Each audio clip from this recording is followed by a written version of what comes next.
Alright, today out of extreme boredom, we are gonna solve a mystery. Let's do this. Okay, here's the story. Every day I drive to work on Interstate 45 in Spring, Texas, just north of Houston, and I drive by this creepy old broadcast tower. Naturally, I'm a curious person. I find myself looking up a couple times a week and wondering, what the hell is that thing? I tried to Google it a couple times, but I always come up empty. Don't really know what to type in. So my wife and kids left town for a couple weeks. They left me alone. I was extremely bored, and sure enough, like I do almost every day, I drove by this tower, and I thought, we're gonna solve this mystery. What is this thing? So step one, I had my drone with me. I thought, well, let me get some aerial shots.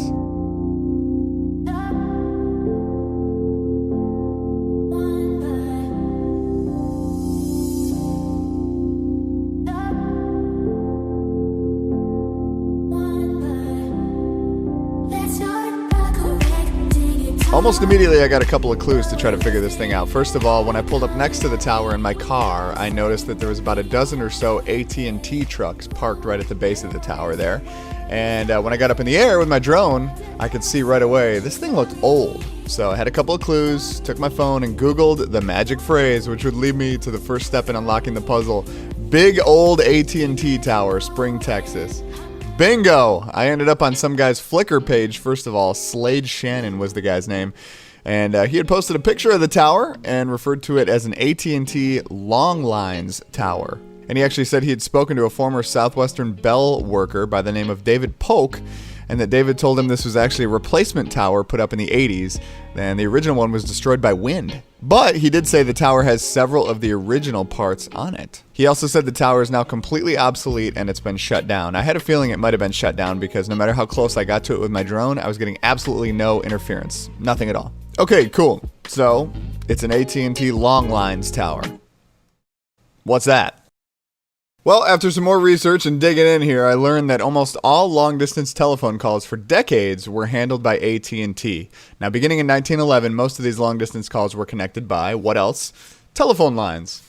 Then in 1936 came the coaxial cable, which was buried underground. And then shortly after came the microwave relay towers. These towers could wirelessly transmit and receive hundreds of telephone calls and even network TV programs all at once. Here's a video from 1946 that kind of explains the project, and I'll let this play for a minute because it's really interesting. There is another method of carrying hundreds and hundreds of simultaneous telephone calls and also television programs. It's called radio relay. Back in 1920, the first radio telephone service in history was established from Catalina Island to the California mainland. Bell telephone engineers continued their research into radio for telephone use. This brought to the public such things as overseas telephone service, calls to and from ships at sea, and many other applications of radio. Here's the way it worked. Microwaves shoot out like searchlight beams between transmitters set on high places. From New York, the beam is trained on Jackie Jones Mountain. Then it's picked up and relayed station by station to Boston. These microwave radio beams do about the same job in the air as the coaxials do underground. Carry hundreds of telephone calls at once, both ways, or carry the sight and sound waves of television.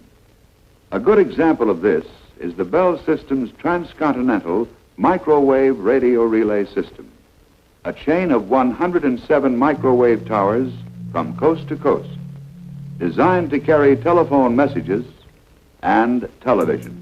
But there was also this eerie Cold War element to it. Most of these microwave relay stations were built in the 50s and 60s when there was the constant threat that we could be attacked with a nuclear bomb. So these towers were also constructed as a sort of emergency backup communications network from coast to coast for civil or government use, should it be necessary. If the phone lines or the long-distance underground cables were severed as the result of a bomb blast, this was kind of a backup communications plan for the country to stay connected. The towers themselves were erected to be extremely durable. It was said they could survive a bomb blast unless the bomb was within 5 miles of the tower site.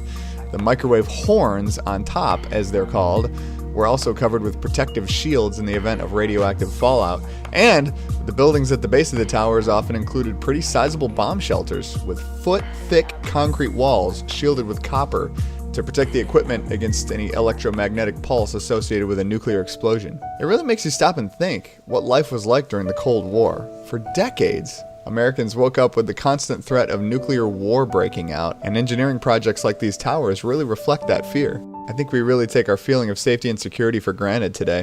That must have been crazy to actually have to live like that. Always remember, the flash of an atomic bomb can come at any time, no matter where you may be. Anyway, in the late 80s came fiber optic cables, which could handle hundreds of times as many calls, and the once great threat of the Cold War faded away. And one by one across the country, these towers were switched off.